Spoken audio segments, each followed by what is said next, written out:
As I'm sure you are aware by now, Gege Akutami has released a multi-story epilogue for Jujutsu Kaisen. Before this video, I did a review of the Sukuna flashback, but today's video is going to be focusing on the very interesting story that is actually set an entire 62 years after the events of JJK in the year 2080. This mini chapter is all about Yuta's grandkids. Oh, and Panda, I guess, but like, come on, who cares about Panda? Yuta has grandkids! What the hell? This is so cool. Thank you, Gege. However, as short and simple as this mini chapter may seem, there is actually a few really nice details that we can discuss, as well as some things that I want to mention that I feel could have been included to make it even better than it was. Because there's no denying that it's a very short mini chapter, you know? So, make sure to like the video, subscribe to the channel, and let's just dive straight into this really chill mini chapter. The chapter is set in Old Man Yuta's little storage room, where I assume he keeps all of his trinkets and treasured memories. Bear in mind, this occurs in the year 2080, meaning that Yuta would be around 79 years old if he even is still alive, which based on how they talk about him, I find very likely. In that time, it seems Yuta got busy with a certain somebody and had kids, who then grew up and had kids of their own, which of course means that Yuta now has grandkids, because apparently that's how having kids works, I don't know. Now, even though it's still not confirmed, these kids' appearances make it pretty damn clear that Yuta and Maki did in fact end up living happily ever after. I'm sure there'll still be some copers who say otherwise, but the boy has the most Zenin looking face I've ever seen. Look, here's a photo of Toji, and now one of Megami, and now Yuta's grandson. You really trying to tell me that he ain't got some Zenin blood in those special grade veins of his? Bro is 12 years old and can probably already beat the brakes off of both Hikari and Megami. What's funny though is that he looks like Maki, but dresses like Yuta in a white and slightly baggy sweater. The girl, however, is pretty much the exact opposite.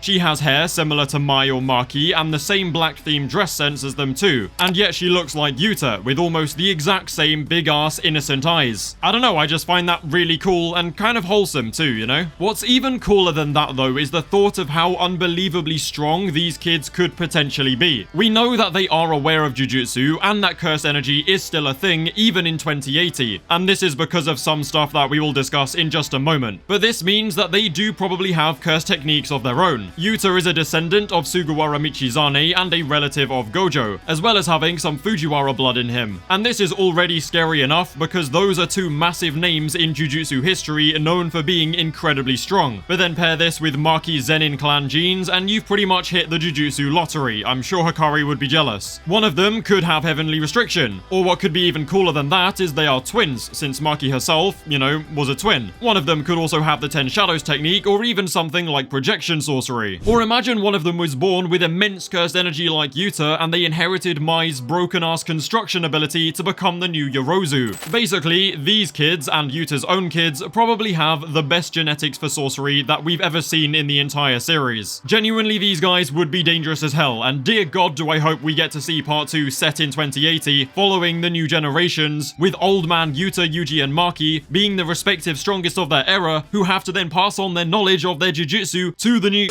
On that note, I just want to quickly share the secret behind how I have managed to increase my productivity recently. It's all thanks to FlexiSpot and their incredible E7 Pro adjustable height standing desk. The difference this desk makes compared to a regular desk is genuinely incredible, because whenever I get bored of sitting around for too long, I can simply change to a more comfortable standing position with the press of a button on the desk's very own keypad. Once you have grown tired of standing though, don't worry, because it goes right the way back down to a comfortable sitting position at whatever height you decide suits you best. It even has a very easy to use preset feature where you can set and save up to 4 different heights that it will automatically adjust to at the press of a button. The keypad also has a built-in USB port for an easy way to charge your phone. And as you can see, I have lots of wires thanks to my PC setup, and they used to make a massive mess. But thanks to the very subtle cable tray, all my wires are now out of the way. This bamboo countertop is also very stable and very sturdy and has an impressive impressive maximum weight capacity of 160 kilograms. And of course, let's not forget all the incredible customization options that you will find when you go to buy one. It really is the perfect desk for keeping you healthy, productive, and comfortable. So make sure to head over to the link in the description and check it out for yourself. To make matters even better, the girl actually has Yuta's promise ring hanging around her neck. We have no idea if it still works or if Rika can even be passed on like that, but I suspect that Rika is probably with Yuta until he dies, and the ring is nothing more than an old trinket at this point. Although I do imagine it would still have its uses as a pretty strong curse tool in Jujutsu, because after all, that thing did maintain a connection to the strongest curse spirit in history for many years. Sorry, I'm definitely getting carried away by all the awesome headcanon opportunities that this mini chapter brings out. And Yuta is my favorite JJK character of all time, so who can blame me really? Anyway, moving on. Now, Yuta's granddaughter stumbles across a small panda doll on Yuta's shelf and picks it up to examine it. Yuta's grandson then tells her to be careful with it because it's a cursed corpse, which is how we know that they know about Jujutsu and that cursed energy still hasn't been eradicated even after all these years. The girl decides that cursed corpses are dirty and freaky and evil demons that deserve to be left on a shelf for all of eternity, so she throws it away and the boy catches it. Honestly, I think she had the right idea though, because screw Panda, honestly. Basically, Panda's something